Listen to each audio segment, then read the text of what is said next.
Ukraine के राष्ट्रपति Zelensky ने कहा है कि रूस के साथ बातचीत जारी है, लेकिन अब तक कोई सार्थक नतीजा नहीं निकला है। ये बड़ी खबर आपको बता दे कि किस तरह से बातचीत के टेबल पर आमने सामने दोनों मुल्क बैठे हैं, लेकिन उसके बावजूद कोई सार्थक नतीजा नहीं निकल पाया है। हमारी संवाददाता गीता मोहन डोनेत्स्क के गोरलोवाका इलाके में कार से पहुंची और बताया कि वहां कैसे हालात हैं। हम गोरलोवका जा रहे हैं जो नॉर्थ में पड़ता है, डोनेत्स्क के रशियन कंट्रोल में है। काफी समय से डोनेत्स्क के कंट्रोल में रहा है, जब से 2014 से जब से लड़ाई शुरू हुई तब से। लेकिन अब वहां पे यूक्रेनियन फोर्सेस ने शेलिंग शुरू कर दिया है, तो एलेक्स हमें वहां लेके जा रहे हैं। साशा हमारे मिलिट्री कॉन्टैक्ट है जो वहां पे इंश्योर करेंगे कि हमें मिलिट्री क्लियरेंसेस मिले।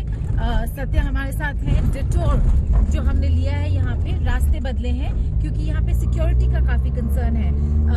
Alex, what's the situation on the ground where we are going today? The situation is usual for that city. They are on the front line. The position is important, so they get under shelling very often. These days it was shells and hits of civilian areas that we could find, I guess, today. We have the information that were hits of civilian areas this night, and also the shelling is going on while we talking. Right. Critical है, बहुत critical है क्योंकि north में है और अगर उसे breach कर सकता है यूक्रेन तो फिर डोनेट्स्क के लिए प्रॉब्लम होगा। लेकिन बहुत ही इम्पोर्टेंट स्ट्रॉन्ग होल्ड है गोरलोवका यूक्रेनियन रूसी साइड के लिए, डोनेट्स्क साइड के लिए। तो इसीलिए हम वहाँ जा रहे हैं, लेकिन रास्ते खराब है।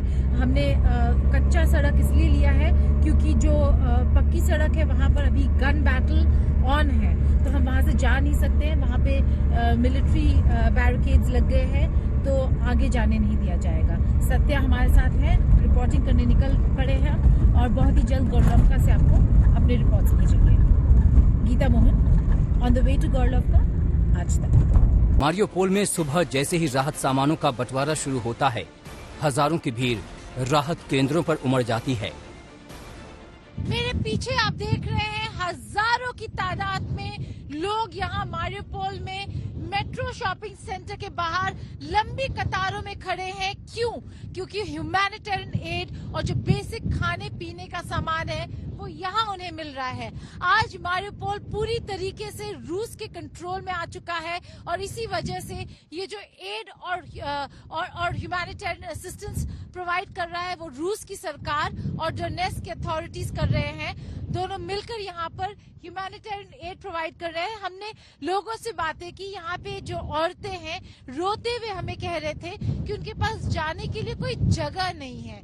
पैसे निकाले तो कैसे निकाले, बैंक्स काम नहीं कर रहे, बाहर कैसे इंफॉर्मेशन क्या चल रहा है क्या नहीं, उसके लिए कनेक्टिविटी नहीं है और इसीलिए काफी लोग अभी भी यहाँ पर फंसे हुए हैं।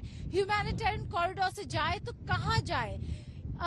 यहाँ पे मारियोपोल में आपको लगातार एक्सप्लोजन्स की आवाज सुनाई देंगी, शेलिंग की आवाज सुनाई देंगी और इसीलिए यहाँ पर काफी लोग अपने जले हुए घरों में जाके वापस रह रहे हैं। सुबह 7 बजे आते हैं, यहाँ पर लाइन में लगते हैं, खाना लेकर और जो बेसिक सप्लाईज उन्हें जरूरत की चीजें हैं वो लेकर वापस अपने घरों में जाते हैं। जले हुए घरों में रुके हुए हैं, ये सोचकर ये उम्मीद लगाए बैठे हैं कि शायद बातचीत होगी, शायद रूस और यूक्रेन माहौल को वापस ठंडा कर सकेंगे।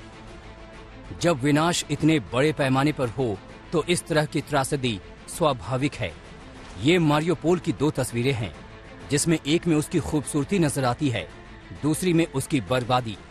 मारियोपोल में रूस की सेना ने हर तरह की इमारत पर मिसाइलों से टारगेट प्रैक्टिस की। ये 2 तस्वीरें मारियोपोल के उस ड्रामा थिएटर की हैं, जहां पर बड़ी संख्या में लोगों ने पनाह ली थी।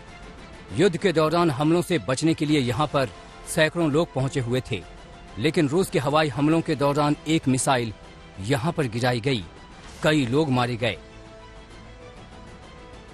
रूस ने मारियोपोल में बड़े पैमाने पर विनाश मचाया है। पूरा का पूरा शहर मलबे के ढेर में बदल चुका है। दावा किया जा रहा है कि अब तक मारियोपोल में रूस के हमलों के दौरान 5000 लोग मारे जा चुके हैं। इसके अलावा 1.5 लाख से ज्यादा लोग जान बचाकर शहर से पलायन कर चुके हैं। करीब 1,70,000 लोग अब भी शहर में ही फंसे हुए हैं। आरोप है कि 30,000 लोगों को रूस की सेना ने बंधक बनाया हुआ है। मारियोपोल शहर के 90% ऊंची इमारतें तबाह हो गई हैं। आम लोगों के 61,200 घर रूस के हमलों में बर्बाद हो गए हैं। हम यहाँ मारियोपोल के रास्ते पे हैं। यहाँ पर बहुत सारे मोर्टार शेलिंग और फायरिंग हुआ है। यहाँ पे ट्रक्स जो है वो उन्हें जला दिया गया शेलिंग के अटैक में। मारियोपोल मटिया मेट हो चुका है, लेकिन शहर को फिर से खड़ा करने लायक जिंदगी बची हुई है। बर्बादी के बीच हमें वहाँ एक अजीबोगरीब तस्वीर भी दिखी। शहर में जगह जगह दिखे नेवल माइन। जंग का 35वां दिन है। फिलहाल तो जंग थमती नहीं दिख रही। ऐसे में मारियोपोल का क्या होगा? क्या फिर से खड़ा हो पाएगा ये शहर? गीता मोहन, मारियोपोल, आज तक।